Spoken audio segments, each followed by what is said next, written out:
ஒரு ஆடி பெற்றார்கள் 48 மணி நேரம் வாரத்திற்கு வேலை என்பதை.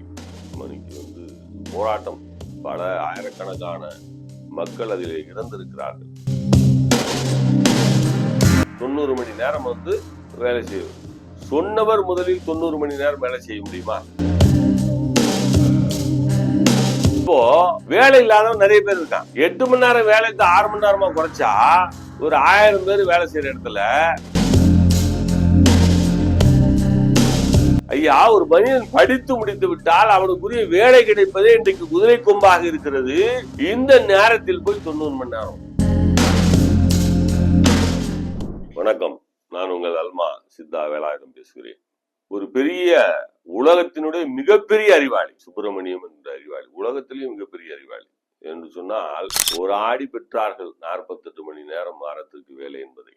மணிக்கு போராட்டம், பல ஆயிரக்கணக்கான மக்கள் அதிலே இறந்திருக்கிறார்கள். ஒரு வாரத்திற்கு ஒரு 24 மணி நேரம் வைத்துக் கொடுங்கள். 7 நாட்கள் 7 நாட்கள் என்றால் 7 2 14 140, 7 4 28, 168 மணி நேரம். அதில் 90 மணி நேரம் கழித்து விட்டால் 78 மணி நேரம் இருக்கிறது. இவர் சொல்லும்படியே வைத்துக் கொள்வோம், 90 மணி நேரம் வேலை செய்வது. சொன்னவர் முதலில் 90 மணி நேரம் வேலை செய்ய முடியுமா? சுப்பிரமணியன் கம்பெனி வச்சிருக்காரு, அந்த கம்பெனிக்கு வந்துட்டு போனோம்னா அதுக்கே காலைல 1 மணி நேரம், சாயங்காலம் 1 மணி நேரம் ஆகுமே. சில சமயத்துல டிராபிக் ஜாம் ஆயிட்டா அதுக்கு ஒரு 3 மணி நேரம் ஆயிருமே. இதெல்லாம் கழிச்சு பார்த்தோம்னா இப்ப வேலை செய்யற 8 மணி நேரத்தை 6 மணி நேரமா குறைக்கணும்.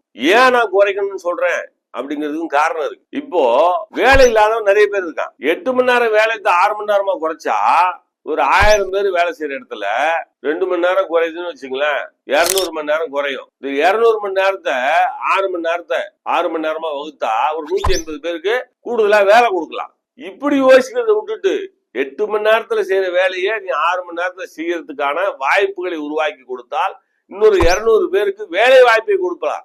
இருக்கிறவனுக்கே 90 மணி நேரம் வேலை செய்யறான்னு சொல்லிட்டா மொத்த பேரும் படிச்சுட்டு என்ன வேலை பண்ணுவாங்கன்னா, சுப்பிரமணிய மாதிரி இருக்கக்கூடிய பெரிய பெரிய பணக்கார வீடுகளில் போய் திருட ஆரம்பிப்பாங்க, கொள்ளடிக்க ஆரம்பிப்பாங்க, போக்கிரித்தனம் பண்ண ஆரம்பிப்பாங்க. மிகப்பெரிய அறிஞர் சொன்னது, வீதியோரத்தில் வேலையற்றதுகள், வேலையற்றதுகள் மனதில் விபரீத எண்ணங்கள். ஐயா, ஒரு மனிதன் படித்து முடித்து விட்டால் அவனுக்குரிய வேலை கிடைப்பதே இன்றைக்கு குதிரை கொம்பாக இருக்கிறது. இந்த நேரத்தில் போய் 90 மணி நேரம், 90 மணி நேரம் வேலை செய்யறதுக்கு தயாரா இருக்கிறவனுக்கு நான் சொன்ன இதெல்லாம் செய்ய முடியுமா? பொண்டாட்டியே பார்க்கல, உள்ளே பார்க்கல. நீங்க ஒண்ணு செய்யுங்க, உங்க கம்பெனி இருக்குது இல்ல, அங்கேயே 90 மணி நேரம் வேலை செஞ்சுட்டு அப்படி படுத்துக்கிறேன், அங்கே ஒரு கக்கூஸ் போய்க்கிறேன், அங்கேயே என் குழந்தைய பாத்துக்கிறேன், அதான் பொண்டாட்டி தான் பார்க்க கூடாதுன்ட்டீங்களே, பார்த்து என்ன பண்ற போகுதுன்னு சொல்லிட்டு.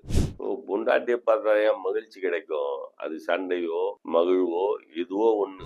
மனைவி என்கின்ற ஒருவளோடு நாம் வாழ்க்கை நடத்தினால்தான் நிறுவனத்துக்கு 8 மணி நேரம் சந்தோஷமாக உழைக்க முடியும். எதுவாக இருந்தாலும் ஒரு குடும்பம் என்றால் தான் அவனுக்கு வேலையே தேவை. குடும்பமே வேணாம், 90 மணி நேரம் என்கிட்டயே வேலை செய்ய அப்படின்னு சொன்னா என்ன நியாயம் இது? உண்மையாக உலக மகா அறிவாளி இந்த ஆண்டுக்கான அறிவாளிக்கான நோபல் பரிசை இவருக்கு அளித்தால் மிக நன்றாக இருக்கும் என்பது என்னுடைய கருத்து.